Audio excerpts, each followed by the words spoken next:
Oh, maingay din ba yung mga surroundings mo guys? Well, kung ganyan guys, you must have this guys. Itong pang malakas ang TNW A36 ha. Ito design ito guys sa mga maingay na environment ha.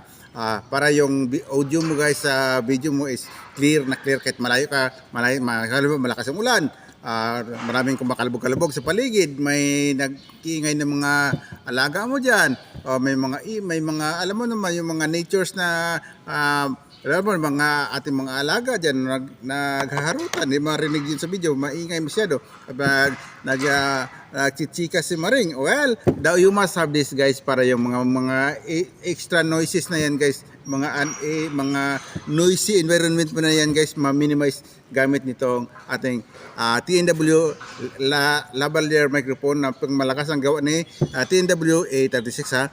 Dahil sanay na tayo dito guys, kumuha pa tayo ng isa pa.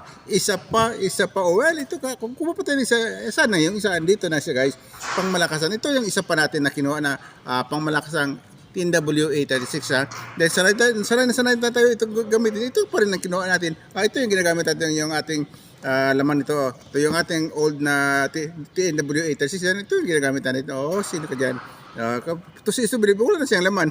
Kasi dinisto natin dito. Kumuha pa tayo ng isa pa nga, isa pa.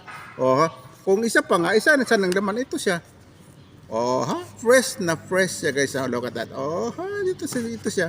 Oh, ito yung kanyang TNW A36 lavalier microphone na wireless ha, pamalakasan ha.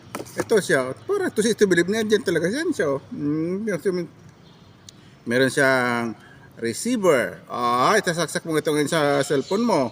Ito yung kanyang microphone. Ikakabit mo ngayon sa i-clip mo sa damit mo or kasi may pwede magnet kasi may magnet siya yun. Kadikit sa likod niya. Tatanggalin mo lang isa sa ganyan guys. Tulad nito nakadikit siya kasi may magnet sa likod ayun. Tatanggalin mo lang tong magnet tagad sa ilalim ng damit mo, i-clip mo lang. Lakas ng magnet niya. Lakas ng magnet niya. Ano po ka-aesthetic niya guys babalik mo siya sa kanyang, binalik mo siya sa kanyang charging port, makita mo yung nag-orange siya, nag-charge siya.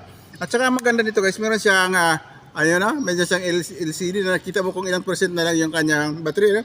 Nasa siya, 72, diba makikita mo ngayon dyan? Sino ka dyan? Nakikita mo yung kanyang percentage ng kanyang charging port.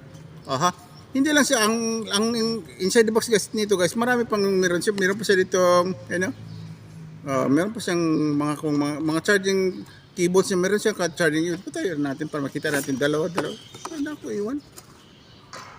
Sino ka dyan?